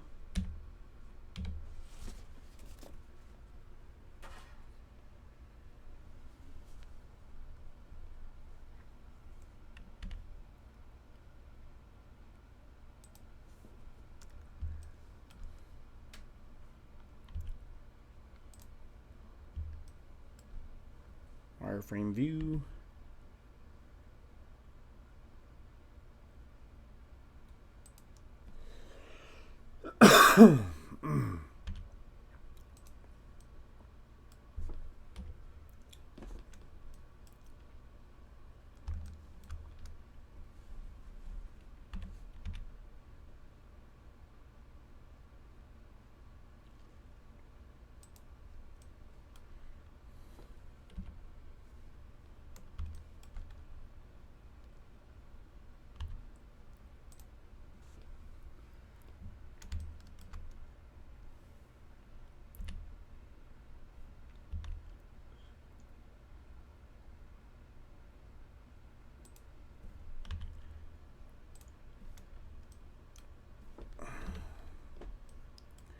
All right, now we know exactly what we're dealing with.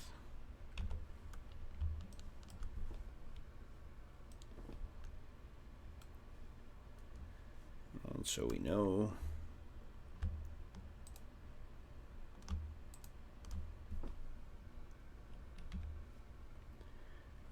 scale that in.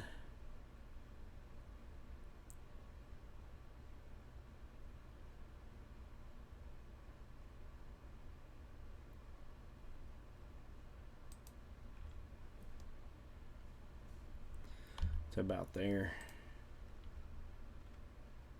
Yeah.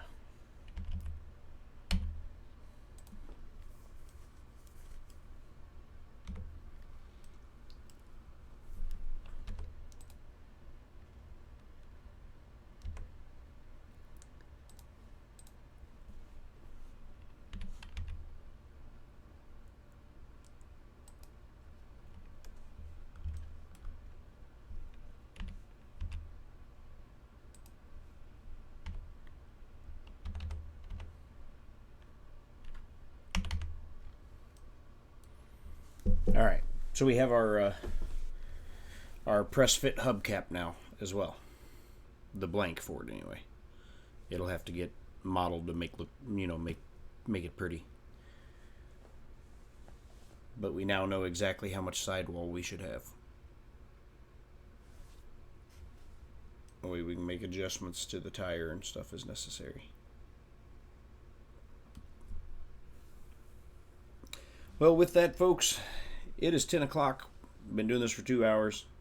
I'm going to go take a break now. Go spend a little time with my doggy. And maybe get him out from under the bed. I think if I go lay down in the bed, he'll come out and jump up there. Because that's usually how it happens. If I'm laying in bed, he'll come lay next to me. So I'm going to go lay down in the bed and get the doggy to come jump out and lay down, spend a little time with him. And yeah, it's exactly, Roy. I'll probably be going over my lines for the play. And before we leave this, let's save it. Saved. Okay. But thank you guys for stopping by. It's good to be back streaming again. I should be on the regular. I'll keep you guys posted on Joey. And we'll continue to work on this as time goes by. And I may, just because there's nobody doing everyday streams anymore, I may pop up a few more random streams, and I'll keep to the scheduled Tuesday. But if nobody's streaming and I feel like sitting down and working on this stuff, I may just pop up some random streams from time to time. And it's always good hanging with you guys. Thank you all for stopping by, and we'll see you next time.